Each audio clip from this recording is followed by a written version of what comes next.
Në qytetin e Vlorës mund të peshkosh jo vetëm në det apo lumenj, por edhe në lagun. Nexhipi Solakoj, ekspert i zonave të mbrojtura,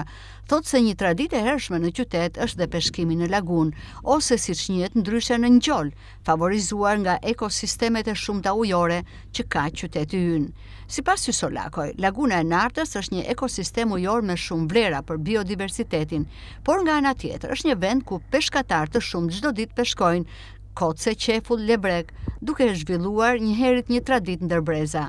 Vlora është rrethuar nga ekosisteme natyrore me rëndësi të madhe për biodiversitetin, duke përfshirë këtu dhe sipërfaqet ujore ku janë lagunat apo ngjolat siç i quani ju.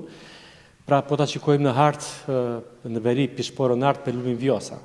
Pra që cila njihet për lagunën e Nartës, edhe për disa laguna tjera më të vogla, por duke vazhduar më me lagunën e Orikumit, pra dhe me Karaburunin si park detar, pra Vlora në vetvete është rrethuar nga këto zona të mbrojtura, nga këto ekosisteme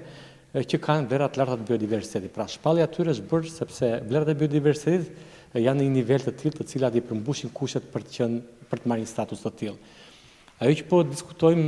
diskutojmë bashkë është që laguna e Nartës ka vlera shumë të larta. Pra është një sipërfaqe ujore e rrethuar edhe nga laguna tjera më të vogla, por jo më pak të rëndësishme nga ajo, sepse në veri Shkallonga, pastaj kemi lagunën Limpua, që është një liçen shumë i vogël, por me status si monument natyrës,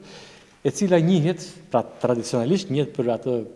sasitë peshkore, edhe si aktivitet social, pra që është kryer ndërshekuj nga banorët e zonës, sepse aty popullohen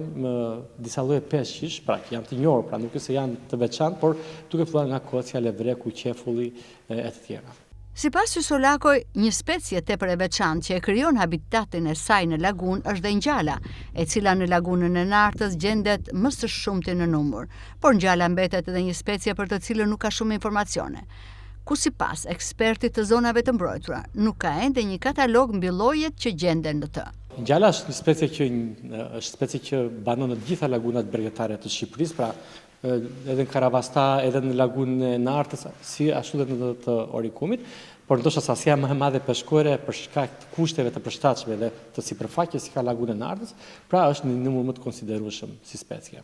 Nexhipi Solakoj tregon gjithashtu se shumë familje jetojnë në lagunën e Nartës nëpërmjet peshkimit. Sipas tij, peshkimi i ngjalave, kryesisht, por dhe i llojeve të ndryshme të peshkut, është baza e ekonomisë së tyre. Solakoj thotë se ky peshkim zhvillohet me rregulla të përcaktuara në ligjin e peshkimit dhe ligjin e zonave të mbrojtura. Ligje këto të cilat përcaktojnë llojin e rrjetave që përdoren e deri tek periudha e peshkimit. Nuk kemi akoma një vlerësim të tillë për të bërë edhe si specie, po edhe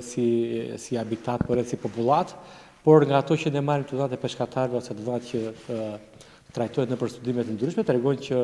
laguna e Nartës është një habitat i rëndësishëm për të specie të veçantë. Shumë familje jetojnë në lagunën e Nartës, pra tradicionalisht prej shekujsh, janë ushqyer, po e them kështu në mënyrë më të thjeshtë, pra me lagunën e Nartës, sepse është një po themi një zonë me vlera të larta edhe sociale. Ato mbrohen me ligj, pra ka një ligj i peshkimit i cili i lejon, ka disa kushte, kritere pra të ushtrimit të këtij aktiviteti, duke filluar që nga përdorimet e rrjetave, periudhat e peshkimit që është kryesore, pra nuk peshkohet në periudhën e të vezëve, por peshkohet në gjithë pjesën tjetër, pra që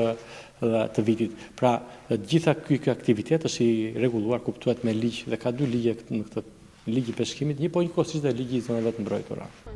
Përgjatë mjedisit të mbrojtur Pishporo Nart, janë disa ekosisteme ujore në të cilat kanë krijuar habitate me qindra lloje speciesh ujore, ku më të shumt në numër janë peshqit e llojeve koce, levrek, qefull apo dhe ngjalat.